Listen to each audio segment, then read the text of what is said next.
Évangile de Jésus-Christ selon saint Jean, chapitre 15, du verset 1 à 8.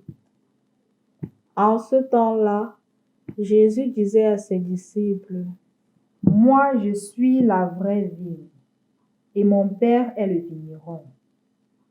Tout sarment qui est en moi, mais qui ne porte pas de fruits, mon Père l'enlève.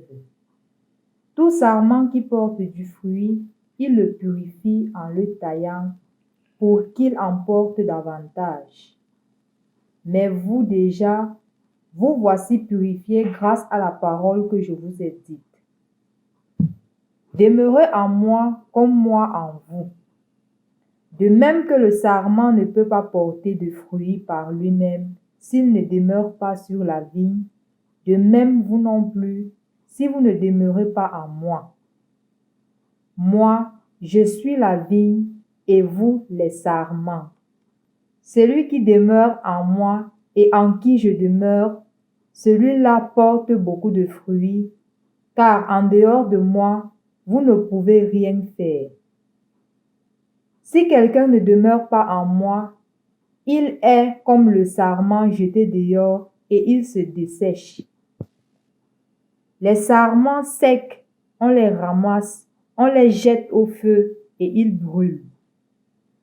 Si vous demeurez en moi et que mes paroles demeurent en vous, demandez tout ce que vous voulez et cela se réalisera pour vous. Ce qui fait la gloire de mon Père, c'est que vous portiez beaucoup de fruits et que vous soyez pour moi des disciples. Au nom du Père et du Fils et du Saint-Esprit. Amen. Loué soit Jésus-Christ. Dans l'évangile d'aujourd'hui, Jésus utilise l'image de la vigne et des sarments, l'image de la vigne et des branches. Rappelons de prime abord que ce n'est pas une expression ou une image qui est nouvelle dans la Bible. Depuis l'Ancien Testament, c'était l'image qui était utilisée pour montrer justement, pour représenter le peuple de Dieu. En effet, il y avait deux raisons principales qui justifiaient cela. Premièrement, c'était le fait que c'est de la vigne que l'on produit du vin, et du vin qui donne du goût à la vie, qui donne un certain goût à la vie. Et personne ne peut en douter de la saveur de la vigne, non? Et de la beauté que cela dégage, dans la mesure où quand on a décidé, par exemple, de fermer les bars en période du Covid au Cameroun, combien de personnes étaient tristes? Et quand on a décidé de réouvrir, combien la joie est revenue sur le visage de plusieurs personnes? Et en plus, ce n'était que la bière, à plus forte raison du vin. La deuxième raison, c'était la délicatesse de la vigne.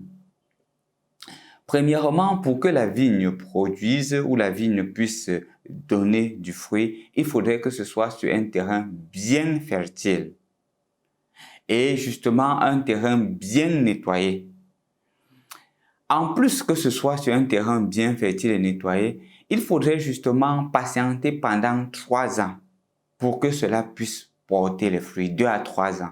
Et pendant ces 3 ans, il faudrait vraiment émonder la vigne, nettoyer, désherber pour que cela puisse porter du fruit pendant 2 à 3 ans. D'une certaine manière, il faudrait beaucoup de patience, beaucoup de délicatesse et même beaucoup d'amour pour que cela puisse être. Ce n'était pas quelque chose qui devrait se faire du jour au lendemain. Et donc, quand le peuple d'Israël s'identifie comme la vigne du Seigneur, ils prennent conscience que le Seigneur les a aimés, le Seigneur les aime, et le Seigneur est tellement patient à leur égard parce qu'il faudrait beaucoup de délicatesse pour pouvoir les gérer. Et donc, chers frères et sœurs dans le Christ, quand aujourd'hui le Seigneur s'identifie comme la vigne, et il nous identifie comme les sarments, comme les branches, et il dit qu'il faudrait qu'on demeure en lui, c'est premièrement pour exprimer combien le Seigneur nous aime, combien le Seigneur t'aime et combien le Seigneur m'aime. Malheureusement, on n'en prend pas conscience, ou du moins on prend cela comme des acquis. Je crois que c'est une opportunité pour toi et pour moi de redécouvrir la profondeur de l'amour de Dieu à mon égard et à ton égard. Le Seigneur m'aime. Que tu sois convaincu, qu'aujourd'hui tu puisses dire du plus profond de ton cœur que le Seigneur t'aime. Et donc, pour que cet amour soit réciproque, il nous demande de demeurer en lui. Je l'ai dit plusieurs fois, le mot demeurer ici a un sens plus profond que l'expression française. Demeurer, quand on retourne au grec, c'est meno, le mot meno qui est utilisé. Et demeurer veut dire devenir un, de manière à ce qu'il n'y ait plus on ne puisse plus dissocier ce qui a été mélangé. Un peu comme du sel et de l'eau. C'est vrai que maintenant, avec la science, on peut faire d'autres choses. Mais l'objectif ici, c'est quand on mélange du sel et de l'eau ou du sucre et de l'eau et qu'on les remue, on ne peut plus distinguer où est le sel ou où est le sucre de l'eau. C'est seulement quand on goûte qu'on sent que cette eau est salée, cette eau est sucrée. C'est de cette même manière qu'on est quand on demeure en Jésus. Et maintenant, comment demeurer en Jésus? C'est vrai, il faut garder sa parole. Mais je veux vous demander de faire une chose aujourd'hui. C'est intensifier la prière. Plus on communique avec Jésus, plus on est avec Jésus, plus on l'écoute, plus on demeure en lui. C'est pour cela que je continue à le dire avec la plus grande conviction.